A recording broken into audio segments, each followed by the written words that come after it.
Hello all. So last lecture में जैसे हमने देखा था कि क्वेरी पैरामीटर को कैसे प्रैक्टिकली इंप्लीमेंट किया जाता है, इस वीडियो में हम लोग देखेंगे कि पाथ पैरामीटर को हम कैसे प्रैक्टिकली इंप्लीमेंट कर सकते हैं। So let's go to the Postman. Path parameter में हम लोग कूलन यूज करते हैं। कूलन यूज करके फिर इसमें हम वैल्यूज पास करते हैं। So let's take an example. हम लोग वापस यहाँ पे जाते हैं प्रोडक्ट्स में एंड गेट अ प्रोडक्ट। मुझे एक पर्टिकुलर सिंगल प्रोडक्ट ही चाहिए, तो मैंने गेट अ प्रोडक्ट किया। यहाँ पे हमारे पास दो चीजें, product ID and product label. Product ID is of integer type, सबको इंटीजर ही लिखना है।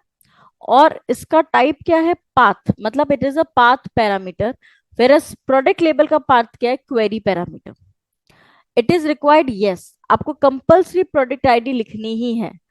Product label is up to you, optional है, it is not necessary. Query पर प्रोडक्ट आईडी में आपको क्या लिखना है? Specify the product ID you wish to retrieve, कि आपको कौन सी प्रोडक्ट आईडी चाहिए, that you have to retrieve. Clear? And यहाँ पे आपको पूरा प्रोडक्ट लेबल पीडीएफ फॉर्मेट में मिल जाएगा। पहले हम प्रोडक्ट आईडी देखते हैं, क्योंकि प्रोडक्ट आईडी भेजने के लिए प्रोडक्ट आईडी मुझे चाहिए होगा। मैं कुछ भी रैंडम प्रोडक्ट आईडी नहीं लिख सकती। तो मुझे प्रोडक्ट आईडी कहाँ से मिलेगा? From here, this is the product ID. Suppose हम एक प्रोडक्ट आईडी ले लेते हैं, इसको सबको हम लोग डिसेबल करते हैं एंड सेव एंड सेंड। तो मुझे यहाँ पे सारे सारे प्रोडक्ट्स की आईडी मिल गई। So let's take a product of coffee with the Starbuck name. ठीक है, तो यहां से मुझे प्रोडक्ट आईडी मिल गई 4643। ये मैंने यहां से कॉपी कर लिया। फिर मैंने एक ऐड रिक्वेस्ट करके नया रिक्वेस्ट बनाया। नए रिक्वेस्ट पे जो मेरा बेस यूआरएल था, see the base URL is products and product ID. तो आप जैसे ही यूआरएल के अंदर डबल डॉट और वेरिएबल का नाम लिखेंगे, पार्थ वेरिएबल का नाम लिखेंगे, यहाँ पे जैसे आपने प्रोडक्ट लिखा स्लैश डबल को कूलन, एंड यहाँ पे आपने लिखा प्रोडक्ट। अब देखो, जैसे मैं लिख रही हूँ नीचे एक पाथ वेरिएबल ऑटोमेटिकली क्रिएट हो गया।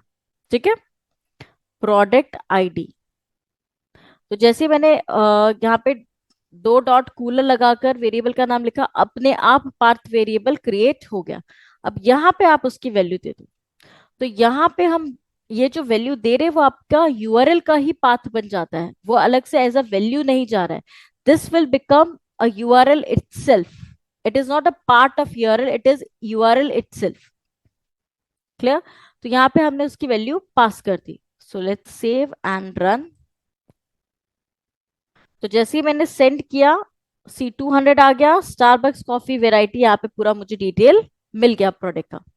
तो this is your parameter query path, sorry, this is your path parameter. Path parameter में हमें यही सारी चीजें चेक करनी है। अब इसका जो मैंने आपको बोला कि it is a part of URL, तो वो कैसे पता चलेगा? हम लोग यहाँ पे व्यू में जाएंगे, will open the postman console. या फिर अगर आपको यहाँ नहीं भी करना है तो आप यहाँ पे नीचे जाके कंसोल ओपन कर दीजिए। तो लेट्स क्लियर दिस फर्स्ट। देखो, आपको मैं डिफरेंस बताती हूँ। क्वेरी पैरामीटर को पहले हम लोग रन करके देखते हैं और इसमें सिर्फ कैटेगरी डाल देते हैं। ठीक है, सेव एंड सेंड। तो जब आपने सेंड किया, see the URL products, then question mark और कैटेगरी एज अ वेरिएबल यहाँ पर जा रहा है। अब सेम चीज जब हमने पैरामीटर पास किया परम आईडी के साथ, सेव एंड सेंड। तो जैसे हमने सेंड किया तो यहाँ पे प्रोडक्ट आईडी जो वेरिएबल आपका वो रिप्लेस हो गया उसकी वैल्यू से। So now this become the part of your URL, ये आपके यूआरएल का ही पार्ट बन गया। वेरएज यहाँ पे ये अलग से वैल्यू है जो यूआरएल के साथ जा रही है। So this is the basic difference between query parameter and path variable.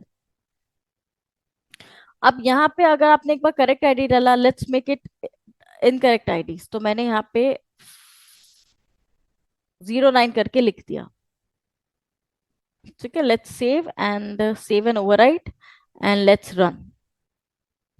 No product with ID found, यहाँ पे हमें कोई भी प्रोडक्ट नहीं मिला। See in the console, console में आपका ये यूआरएल गया, बट इस यूआरएल पे हमें कोई भी प्रोडक्ट नहीं मिला। क्लियर हुआ? सो अगर आप कुछ रेंडम वैल्यूज डाल रहे हो तो वो एक्सेप्ट नहीं होंगी। अब अगर मैं यहाँ पे प्रोडक्ट आईडी की बजाय मैं यहाँ पे प्रोडक्ट आईडी की बजाय मैं यहाँ पे प्रोडक्ट वेल करके कुछ भेज दूं, सेव एंड सेंड, तो देखो यहाँ पे कुछ गया ही नहीं, क्योंकि ऐसा कोई वेरिएबल है ही नहीं और ऐसे किसी वेरिएबल की आपने कोई वैल्यू भी नहीं दी है। सो लेट्स मेक, अगर मैं इसको कुछ वैल्यू भी देती हूँ 56, सेव, नाउ सेंड, तो यहाँ से 56 तो जा रहा है, बट सी 404 नॉट फाउंड, कैसा कुछ उसको मिला ही नहीं है। या यहाँ पे मैं नंबर्स की बजाय अल्फाबेट सेंड कर दूं, सेव एंड देन सेंड, तो यहाँ पे यूआरएल के अंदर वो अल्फाबेट चला जाएगा। इट कम्स बैड रिक्वेस्ट, मतलब आपने डेटा कुछ गलत भेजा है। सो इस तरह से आप वेराइटी ऑफ वैल्यूज को डाल के उन वैल्यूज को चेंज करके आप ये चीज चेक कर सकते हो कि हाउ इट इज वर्किंग। अगर सपोज मैं यहाँ पे कोई प्रोडक्ट आईडी है आपका, लेट्स टेक प्रोडक्ट, यहाँ चेंज करना होगा मुझे प्रोडक्ट आईडी, और वापस से 48 हमें डेयरी चाहिए था, क्वेरी पैरामीटर हमने सेव सेंड, हाँ स्टारबक्स का 4643 है हमारा, 4643। क्लियर? तो ये वैल्यू है, ये वैल्यू रखनी नहीं है, इसको हमें एम्प्टी भेजना है। लेट्स सी एम्प्टी में क्या कर रहा है ये। सो तभी भी 200 है, मतलब सक्सेसफुल हुआ, रिक्वेस्ट तो गया पर it shows me all the products, this is wrong. अगर मैं यहाँ पे कोई वैल्यू नहीं भेजू it should give me some limitations, पर यहाँ पे वो मुझे सारे के सारे प्रोडक्ट सेंड कर रहा है। क्लियर? सो इस तरह से हम लोग पाथ वेरिएबल्स पे काम करते हैं। So this is about your query parameter.